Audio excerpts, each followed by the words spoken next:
Broadcasting from the commodity capital of the world, Zurich, Switzerland, this is Insider's Guide to Energy.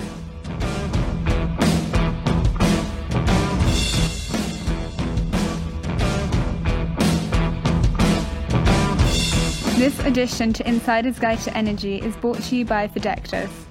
Go to www.fidectis.com for more information.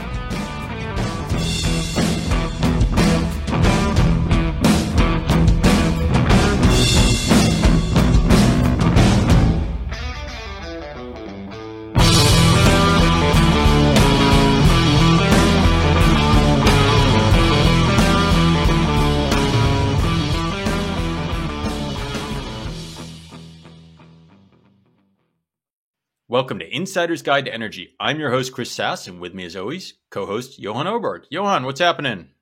Good evening, Chris. All good, thanks. And you always want me to talk about the weather, so why not? The summer's here, which is fantastic. But even better, we had the opportunity to actually catch up in person over the weekend, which I thought was really nice. Yeah, it was kind of fun. We were at International Festival, but the crazy thing you told me is that I think your son's class is looking up Insider's Guide to Energy on the internet? Yeah, they have a big, what they call a classroom topic, which is sustainable energy. And this is fourth grade, so a very high level, of course. And it was impressive to see in the classroom how they did it. And one of the things they've done when they start Googling around and looking at this was looking at the Insider's Guide to Energy. And they were very impressed that there was actually two parents from the school running an energy podcast. I would say we're semi-celebrities at school now. Wow, I've made it to the fourth grade. I'm proud. So, well, if we make a difference, there we go. Well, so what do you think is going to happen this week? Let's speculate. Like, we love speculating and being wrong. So let's try again. Well, I think when I did the pre-show and I went through all the material, and there was certain things that really triggered me. One is the diversity of what we have. Well, we could go in this discussion. One, very, very high level. What's going on, the energy transition with all the bells and whistles and all what we discussed before. But also very, very down to examples. This is what's going to happen. This is what is needed. This is what's going to happen. And for a specific region. And I like this, exploring this balance of high and low in terms of where we go for it. That's kind of my feeling around this. And we'll see. What about you? Yeah. I am just looking forward to this interview. We got a paper ahead of time. It was fortunately many pages in tiny type in German. Being at the A2 German level, it was very good practice. But I don't know that I could really speak to it. Thank goodness for online translators to help me understand what was going on. But rather than trying to fumble through what I understood, why don't we bring our guest on today and find out what he has to say? So I'm proud to introduce Christoph Bornschein to Insider's Guide to Energy. Welcome to the program. Good afternoon and evening, guys. A pleasure being here. And let's not talk about the weather. In my case, Berlin, it's fine. Yeah, it's finally turned nice in Europe, I think, and not too hot quite yet. Yeah, we're talking about the weather. We're used to low standards, so we take everything that is above 20 degrees. So I'm good. Awesome. So I always start the program out by saying, I know who you are. I think some folks are going to recognize your name because in Germany and maybe in New York and other places, they know who you are. But it may make sense to introduce yourself, give a little background of who you are and what you do for our audience. Sure. Let me just drop in some notes. And I'm a pretty privileged person because I've got the privilege to being a constant visitor to a lot of ecosystems. So my day job is being the CEO of TLG Group, which is a global digital technology consultancy. So we help automotives, utilities, and the likes to make best use of technology, build digital business models and organizations around that. On the side of that, and again, this is about privilege, I had the honor of serving on boards of great companies, amongst which Lichtblick, the largest green energy provider in Germany, has been one. And I invest into companies. And as you've seen in the white paper, occasionally the policymakers asking me questions, and then I come up with odd and very long German white papers that nail down how this all comes together. Well, that's awesome.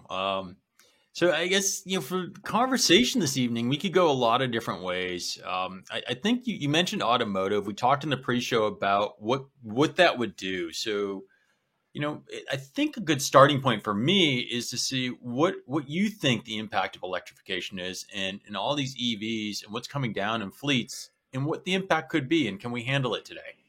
Uh, yeah, let's just immerse ourselves into that because I think that that is a vastly under-discussed topic in a lot of sections. What came to my experience as the traditional kind of interface between two industries really is that even though we now see that the energy supply and the actual mobility become more and more one thing and one value chain, the degree of being not part of the same party between the automotive folks and the energy supply folks in whatever capacity is striking.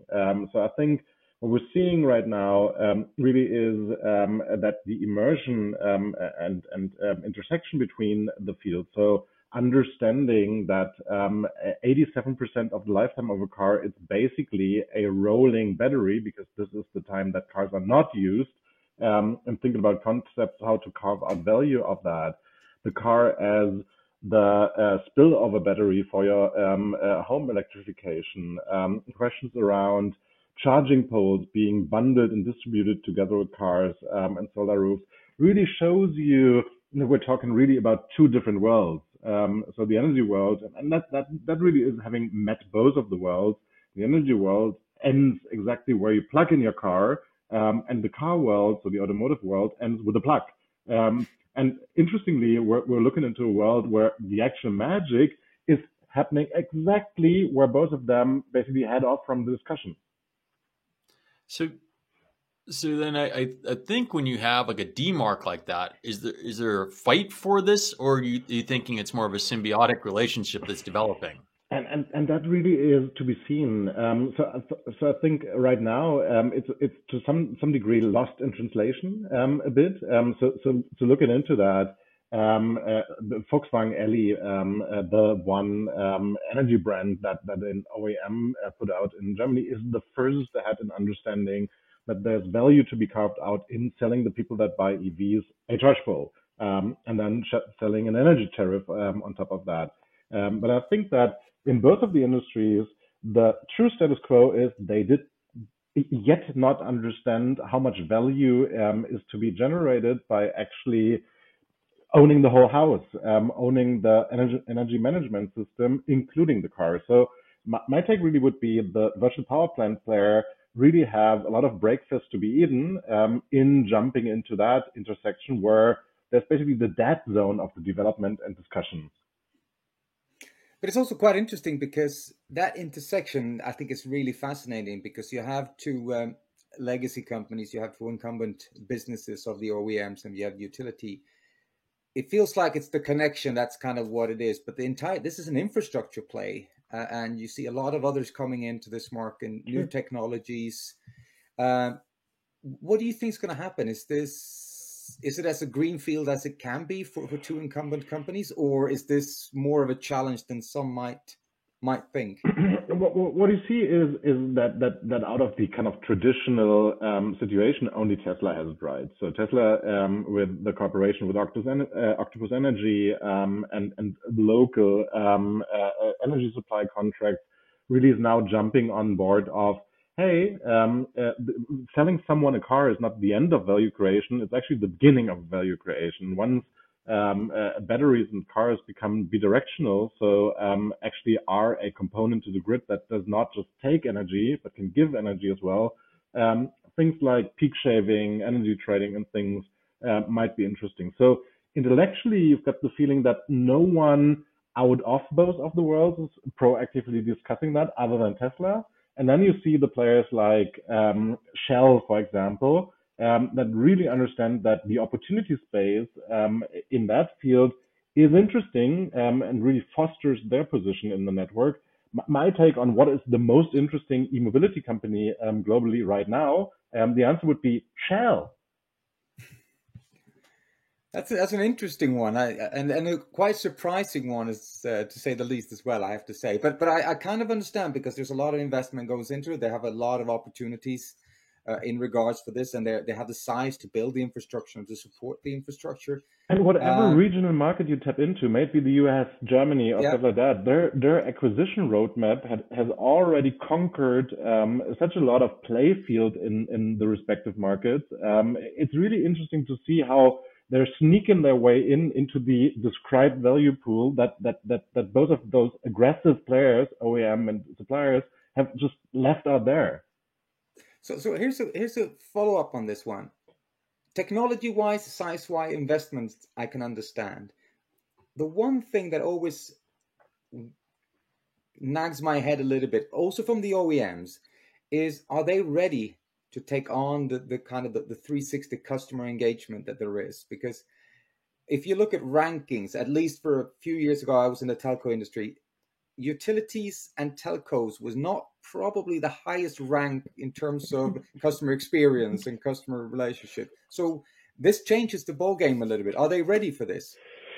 I think they aren't. So staying on the automotive side for a bit, what you feel is that they typically have a strategy going on in their home markets. So you might find Mercedes-Benz and Volkswagen being rather progressive in the German market, but with their distribution and sales model, which is basically global, you'll most likely experience that the same level of quality, level of value carve out is not true for markets that are less home market. And that, I think, if we're going down to more of a root cause analysis, why aren't they prepped for that? The regionalized sales model that you would apply for traditional cars, so national sales company, local dealer, is not really made for carving out that value, which puts Shell into a way more interesting position since they are pretty much a global organization. And so does that model then, I mean, Tesla went through it in North America with the states and the dealership and the whole making the shops where you could buy online that weren't dealerships, but you could only look, and things of that nature, depending on what state you're in. Do you think that's solvable in the model, or do you think it does take a disruptor like a Shell to come in and just transform? It is solvable. So interestingly, and that's not really boring conversation, but the success of automotive companies in energy markets is highly correlating to their success in coming from a 3-stage model into a 2-stage model. So what you see is, and your comment on Tesla is very valid in that field. If you start understanding that you're selling direct to consumer, which is not the case with the traditional OEM, they're selling direct to the sales organization. So if there is one stage left out, you start to understand the consumer and take in the needs and potential of consumer connectivity. So is there a third party that, for me, so Johan and I both came from the telecom community. We focused on Internet of Things. In fact, Johan does Internet of Things in energy right now. And it was always an argument of who had the front door, who had the control of things. Was it your cable company? Was it your telco company? If you're arguing it's your car, my user experience there. But isn't there a software component missing? So I've got my virtual power plant. I've got my auto, which is battery storage basically on wheels, right? So it's 80% of the time maybe sitting somewhere that can produce power or give me power in or out or take power at lower cost. Isn't there another element that's missing from this story?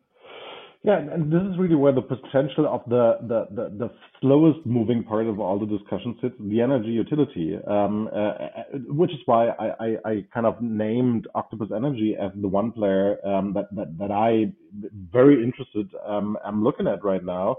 What you see is with the very national, very local energy supplier interfaces, none of them, or just a few like the NGs and the Eons, really are capable of supporting a non-local client, but go beyond national borders and offer a global kind of solution for that in a market where cars are sold global. So what you won't find as BMW or whomever is a global partner to come up with energy solutions that you can sell together with your 5 Series. So it's interesting that this whole car markets are by definition global, but very driven by the three-stage approach, and energy markets are very much local, is leaving space for the ones that tap into that intersection in the market. Okay, so I get the local and the varied. The other thing that I kind of wonder about is vehicle to grid. Is it really here yet, right? So I know of some projects that have done it where there's some that are going bi-directionally.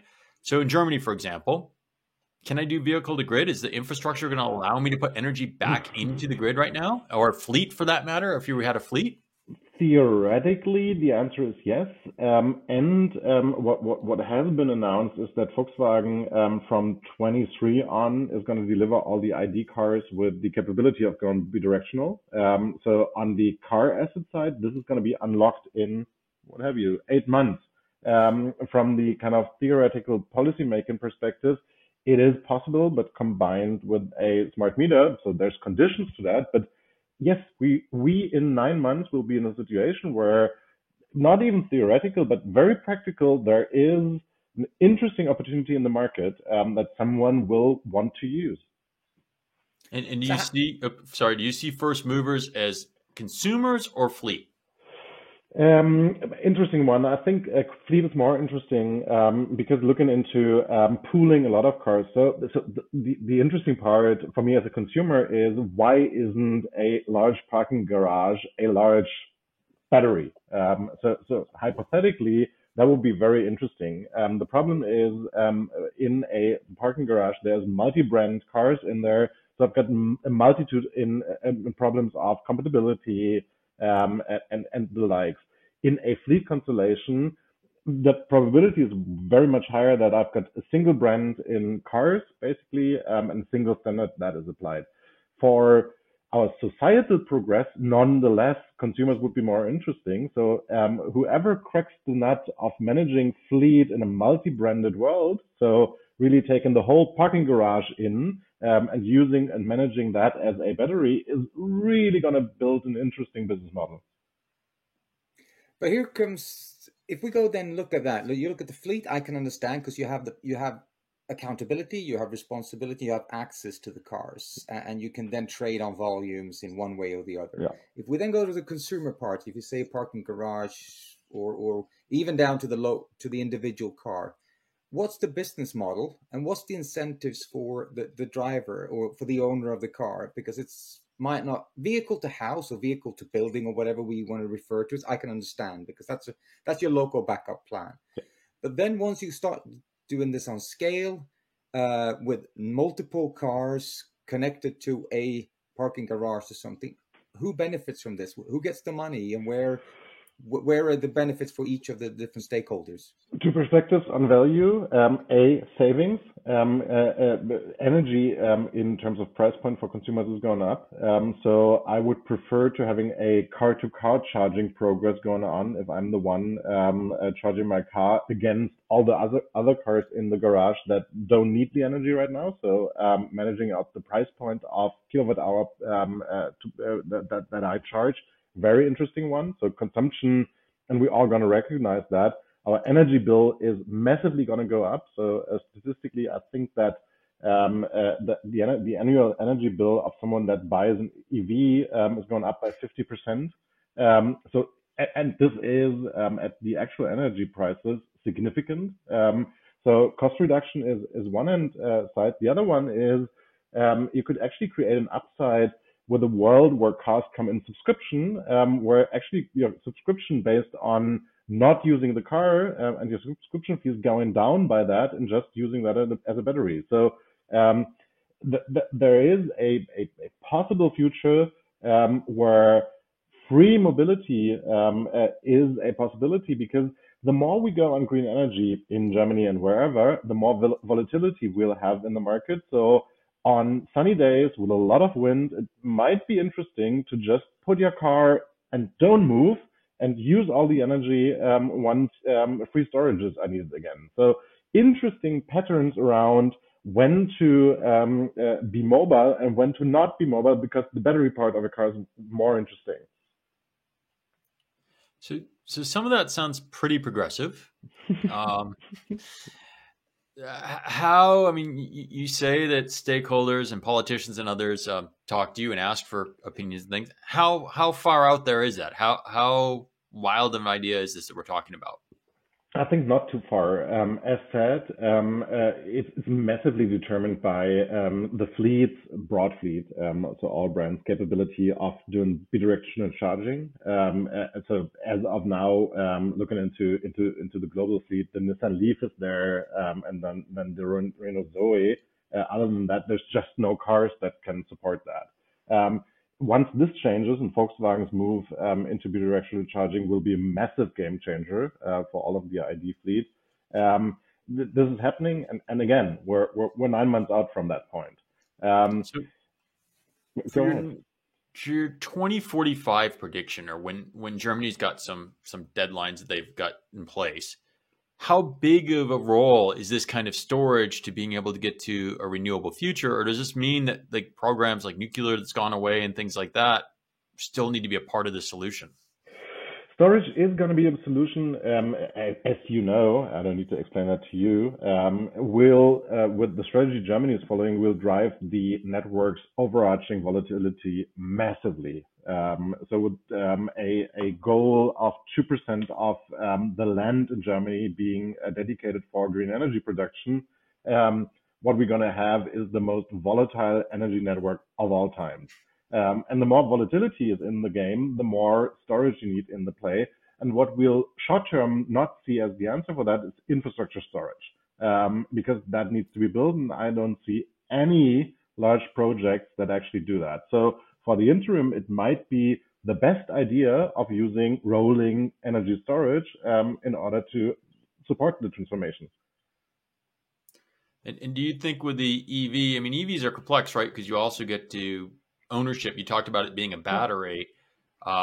Does conventional ownership in models still work in the future? So if I'm one of the big manufacturers, maybe I have a different model, right? It may not be the individual consumer buying a $50,000, $70,000 car anymore. Yeah, and that kind of correlates with the trend that we're seeing of cars more and more becoming subscription-based models. So since there is a Swedish person in here, praise to the Swedish car brand Volvo, who with their Car Plus subscription-based model changed the way mobility looks in a subscription-driven world. So, and there's correlation between getting rid of car ownership and moving into subscription-based models and making that part of the energy world. So in regards to, I come back to this parking garage, and we have multi-story battery. Yeah, for sure, and it is a battery. But we have utilities today that are traditionally not interested in small scale.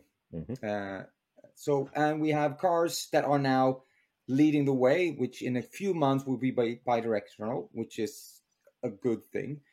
But these two worlds doesn't seem really yet to connect. So is there an opportunity here in between? So for big garage owners, big homeowners, etc., to build this kind of digital infrastructure in terms of trading on it, utilizing on it, all the kind of charge payments, etc., or because there seems to be a little bit of a gap here? Then the answer is more likely to be no, because there's even more complexity to that, and that is usage pattern. So you don't want to have a constellation where you charged a car-to-car constellation, so your car charged mine, and then you, out of an emergency, need your car, and in that respective moment, the system decided that your car is not charged anymore. So usage pattern of the mobility is going to play a massive role in that, and that speaks against kind of local solutions. Speaks more for we're going to need the operating system of the connected electrified mobility. So the space is there for someone that actually facilitates that, because there's a lot of data to be put in there. So individual usage pattern of cars. Circumstances like wind, sun, and stuff like that, energy prices and the like. So it's most likely not going to be a real estate game, but a game for a truly softwareized player that does the orchestration and facilitation. I just can't answer the question of who is it going to be. Because that was actually my next question. Who is this? And there we're back at looking into the asset portfolio that they acquired, plugging together what they have with the Sonnen, with the Ubitricity and stuff like that. The asset portfolio of Shell looks very interesting. All right, so you've got large player. I also know in your bio that you speculate because you're an angel investor in early players. So if I were starting something today, what would get your attention? Decentralized energy solutions and components that contribute virtual power plants. So for me, everything that decentralizes and digitizes energy production and consumption, so it sits on the kind of broader prosumer hypothesis, finds my interest. And are you seeing a lot of companies that meet that kind of description out there? Is there a lot of funding and folks getting to early stage or A round or B round, of that kind of product? There even is a lot of, the answer is yes. And to build on that, what I'm seeing a lot lately is massive private equity interest in consolidation players around the last mile. So calls I've been receiving on interview requests around, should we consolidate solar installation companies? Should we consolidate heat pump installation companies? It's crazy. I would talk about one call a week with PEs talking through that broader spiel. And so the industry's mature enough that we're already at a consolidation phase, or there's just some economies of scale? Why now? At least on the last mile, everyone has now understood that installation and putting things to work in private houses will, whatever the future is going to bring, be a no regret move. So someone needs to come and install the bidirectional charger. Someone needs to come and install the solar roof. Someone needs to come and install the heat pump. So it's basically a looking into all the probabilities. And we've been talking about one of the kind of most interesting bets, the battery part. But what is for sure is someone needs to plug the charging pole in. So what PE is basically doing is preparing themselves for the most probable future, and that is there is the handyman that needs to plug all the stuff in, and that is a massive shortage in the market. And so where does all the invest come for that last mile? Does that come from private equity or long-term play like the old teleco model where you put the stuff in and you just hope that you're going to get your return on it? Or are the consumers actually going to have the pockets and the fortitude to go do this? So looking into the consumer market, and we've been talking about that in the pre-show, I'm invested into a price comparison site for solar roofs. The pickup of demand that they saw from the moment on that the Ukraine war started was 600%, because people do understand that centralized energy at some point is going to be a cost issue. All right, so individuals are willing to make their own invest to have some energy security, not at the government level, but at the home level. Yeah, and just look into the conversation on Twitter going on around home autarky and autark energy systems. That is just it's not the nerd community it used to be anymore. The discussions around the autarky level can be led with my parents. And what income level does this stop becoming relevant? So upper middle class, you could probably do these things. Is there a big disparity of, are we going to have a renewable poor? I mean, is there going to be like kind of like food, food doesn't go down to lower income neighborhoods. How about this? I mean, with energy. Very interesting question that I looked into. I think it is an affluent topic still, depending on subsidies paid out by the national government, which really depend on the country you're in. But in general, they're democratizing that market. So instead of buying solar roofs, leasing them away, building subscription models in that is a field of its own. And we're seeing a lot happening in there. The NPAs, the Sunvigos, the 1.5 degree players. So reducing the entrance barrier to have access to those markets seems to be a market cluster that is massively growing right now. So if we look at that, when we need the entry level, which I think it's understandable, if we can have an OPEX or a service model, even better, so you don't have to carry the cost. If that's subsidized, which in the short term could help, long term we can always discuss. But do you see any challenges here where you also have an incumbent industry? If you're decentralizing more and more of the energy, you have an incumbent energy industry here now that are looking, hold on, if we're subsidizing, taking business away from us, decentralizes. So in your discussions with politicians, regulators, etc., are these up on the table, or is these kind of hidden underneath and everyone's playing the kind of the nice to have game where the volumes are small? It is there, and what we'll be seeing is massive political influence being played out against that. So the German, and let me not talk about a specific player, but the German conversation around decentralized energy was always a discussion around network stability, and I assume that is very true for a lot of countries.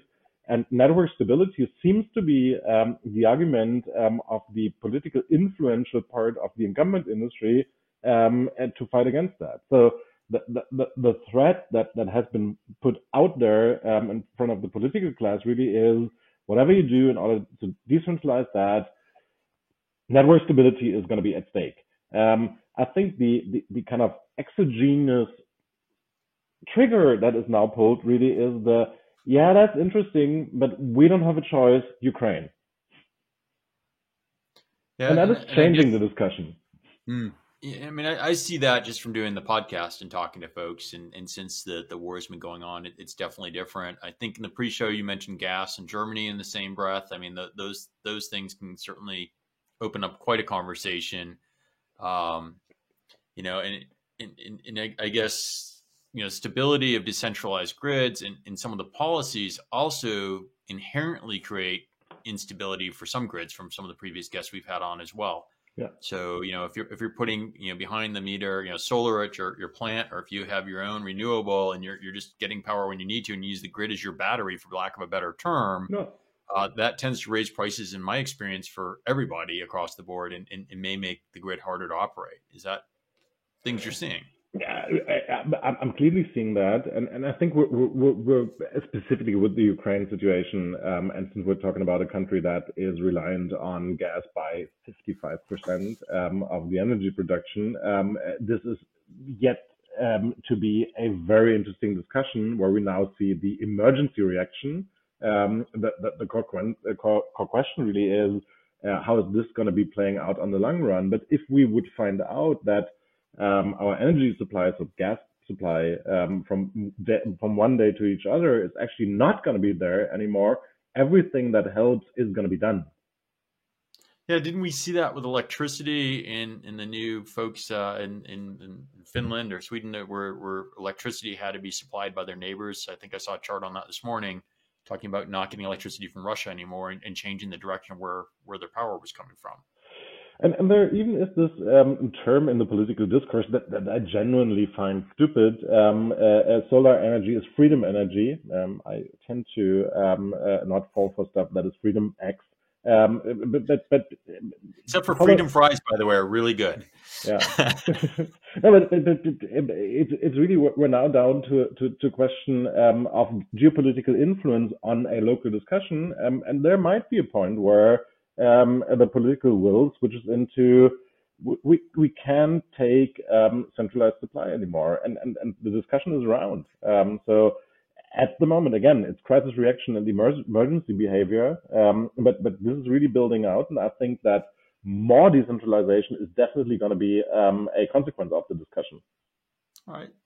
I'm going to go back just a little to the battery car conversation, because I was thinking about this as you were speaking. It triggered a thought of something I read. I think I read an article earlier in the day, and it was talking about, some new model of one of the vendors had. It was a great car with great range and this and that. And it said, as with all EVs, it's on back order. You're back ordering that. And then I think about the battery plants being built in Europe and things like that. And then I think of your rosy picture of how you're only 9 months away from really making an impact because your car will be bidirectional. How many cars really will it be in the beginning? I mean, we're still talking EV is still a really small part of the global auto fleet in the world, I suppose. So Not in the newly sold part. So what we're seeing consistently across all producers of high-priced cars is that EV is growing quicker than they've expected. I've got constant conversation with Porsche going on, and what they're seeing is a higher than expected demand for the EV version compared to their actual plans. But you're genuinely right, which is by the way true for petrol cars as well.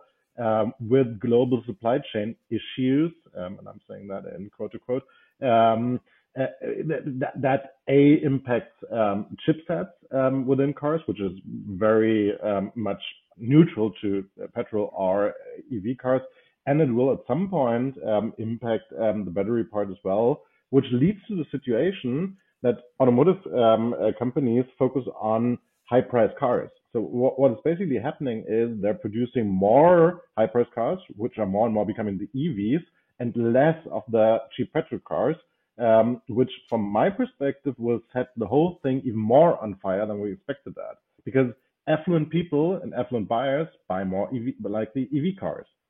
Oh, they can afford to do it, right? You can afford to vote your conscience if you have the resource. So I'm going to ask you an auto question, even though we're an energy show, but you seem to be talking a lot about. We're really in the automotive industry now. It's like go and shoot.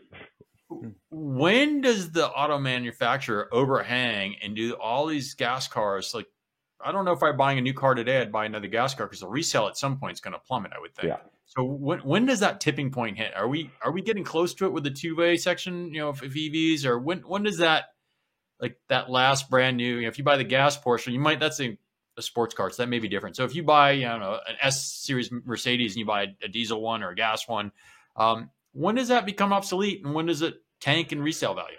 Really depends on subsidiary and tax support schemes of countries. So what we're seeing is the one trigger to change really is how is consumption and the actual purchase price subsidized. And looking into Germany, since we're over subsidizing EVs now, this point is going to be coming quicker than we all expected. I think look at Nokia. Back in the days, Nokia was still market leader in the developing world with their feature phones when every one of us was already using the iPhone. And I think that's pretty much what we'll be seeing. So cheap mass market cars that run on gasoline will be around for big parts of the world, but the premium part of the market is going to switch into EV quicker than expected. But is that raises actually a question, because if I look at some statistics with battery prices coming down quite rapidly, if we go back only a few years and continuously dropping in prices, means that if you look at the big markets and new actors on the Chinese market, even on the Indian market with Tata Automotive or whoever they are, not your traditional maybe European American ones, now suddenly they have, with extreme low battery prices, when supply chains and all the rest is over, we're talking a few years maybe, now you can produce a much cheaper car because all the parts are not there. For those who are listening, our guest is shaking his head emphatically no. No. Yeah, which is great. Because this is the story that is put out for many, that the electric cars would be much, much cheaper to, maybe not to buy, but to own. No, and this is true. But ramping up the production of a fully electrified car is very expensive. So following the news, you've maybe seen that on the light commercial vehicles, Ford is now putting all of their Ford Touras and Transits and whatever on the Volkswagen EV platform. And that is the interesting part. So let's just take Tata and their premium brand Range Rover. Is there a fully electrified Range Rover? Even though that would be, from my description, the target segment that would buy one? The answer is no. Question is, why isn't there one? Because they don't have a platform to support an electrified Range Rover. Even though the actual car, once you have the invest would be cheaper, building a fully electrified platform for the Range Rover isn't. The reason why Volvo, for example, has so many electrified cars is that their owner Geely is basically taking a Chinese platform and putting that below a Volvo XC40. Yeah, but that's still a premium car. If you talk to the Range Rover, you talk about the X90, but surely this bridge between almost the moped of the world to the very, very cheap produced Chinese EV. And they're all sitting on the same platform. And for a European mass market car, let's just take whatever you like. A Volkswagen, Volkswagen has their platform. What would be the next one? A whatever, Renault Captur. They nonetheless need to use any kind of electrical platform. If they don't have one, producing that, and that is the entrance price of the market, is a very tough one. In the future, we'll not see automotive car brands compete against each other, but EV platforms. The game is going to develop in a direction where the whole brand and interior and all the likes will be less of the production value the actual platform is, which is why Geely's strategy is put a Polestar on it, put a Volvo on it, put a Geely on it, or put a London electronic vehicle, speak London Cab on it. That is the way to produce as many of one platform as possible with a lot of consumer brands. So that seems to be coming from the technology playbook, right? It used to be routers had custom chips, software, and they're basically off the shelf components, and you can just build the things today and get the economies there, and software differentiates a lot. Interesting.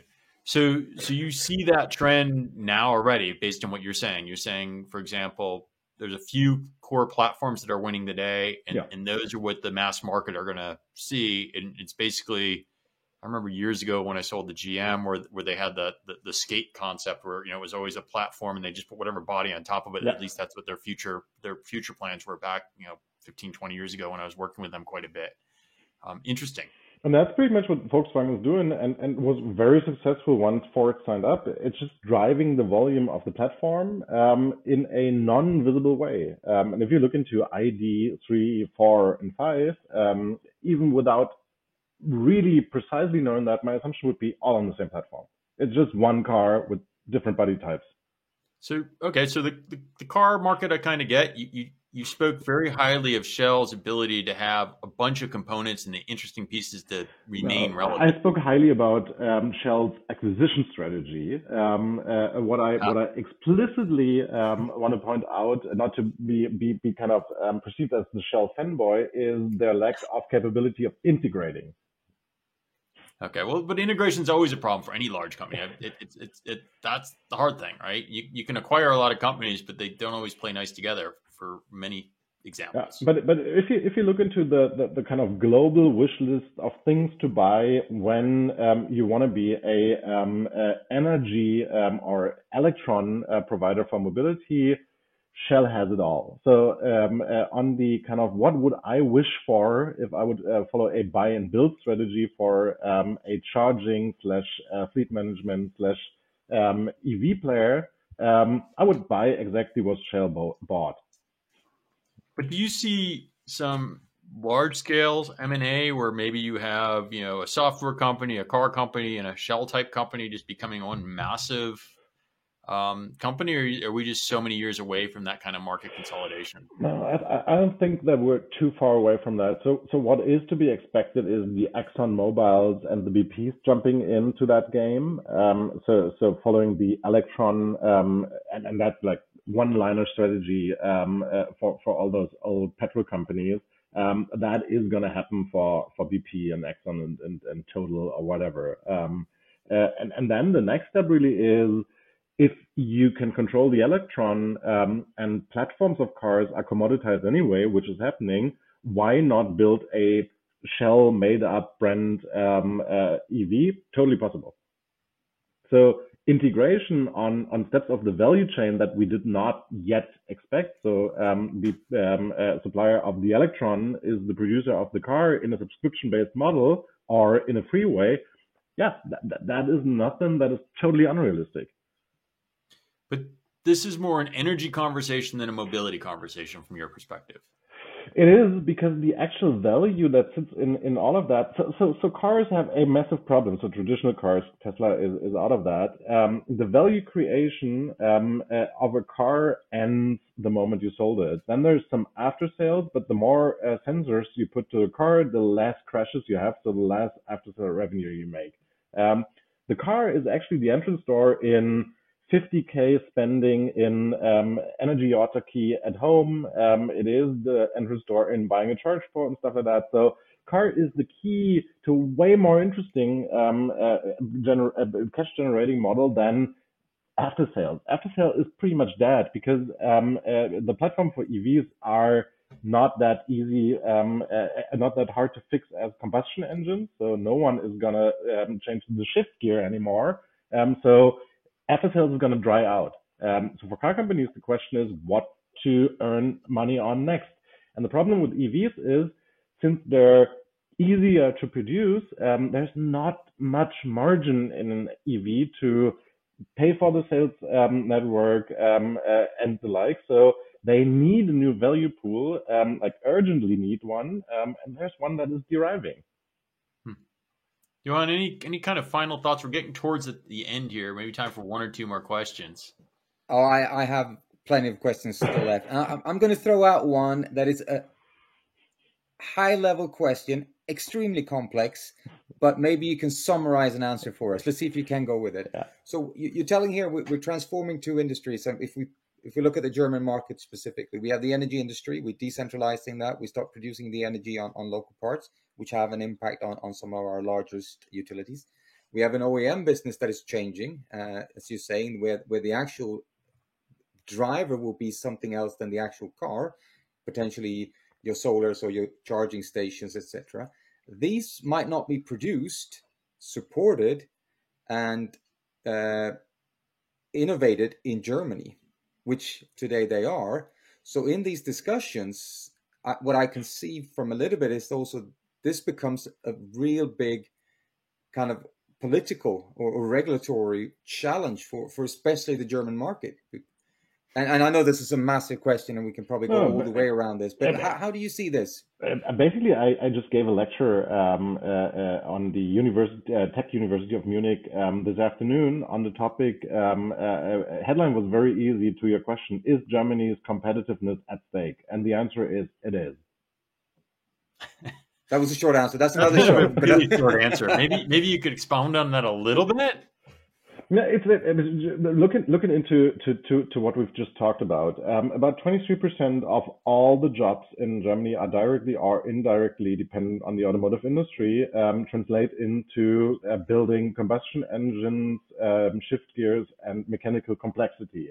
If this complexity is going away and the value that sits within the car is going away, you better have value creation out of software and energy management systems that I can see right now to substitute what is going away. So the answer to is Germany's competitiveness at stake is yes.